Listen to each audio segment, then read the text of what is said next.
I'm a team leader with the Pinal County Sheriff's Office. My name is Sergeant Jay White, and I've been here for 13 years. In the jail, we're not going to carry a handgun or a rifle or something like that. That right there is only for transport purposes. So if we have to do a high-risk transportation somewhere, take an inmate to a doctor's visit or a psych visit, then we'll have our guns on us. They're designed by design less lethal, not intended to cause serious injury or lethality. The chemical will cause stress, anxiety, fear, panic, and we need to be able to fight through that. We need to be able to have a strong mind and know that everything comes to an end. No matter how tough it is, no matter how much it burns, no matter how much you can't see, everything comes to an end and you just got to keep fighting through it. So that's why we do so much chemical exposure to our staff.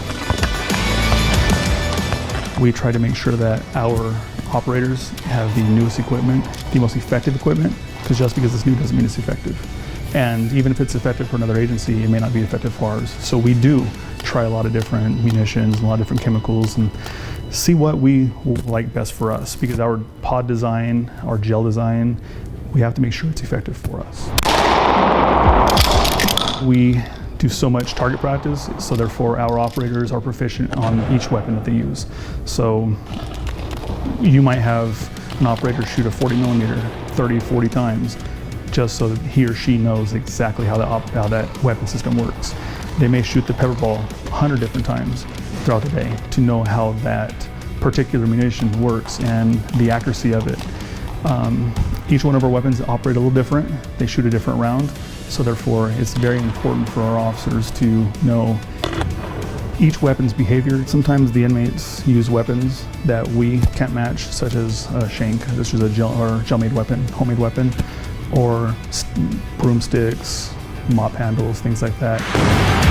About 2 years ago, on July 4th, the inmates were refusing to lock down. They were throwing tablets at the windows, they were throwing bottles at us, and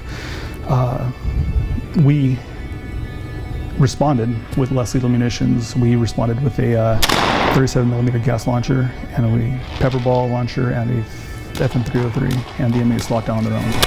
Our intent is to distract them or disorient them, so therefore we get them on the ground to where we can see everybody, make sure everything's safe, then my guys enter or my girls enter.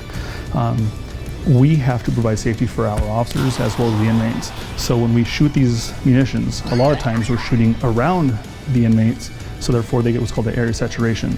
So they're getting exposed to the chemical without actually getting hit by the round. We're never going to ask our people to shoot somebody with something that we ourselves haven't been hit with. We're never going to inflict pain that we don't know the feeling of. We're never going to tell our people to do something that we ourselves wouldn't do. So me as a team leader of the CERT team, I am the first one to get exposed. I'm the first one to get shot. I'm the first one to show, hey, if I could do it, you could do it.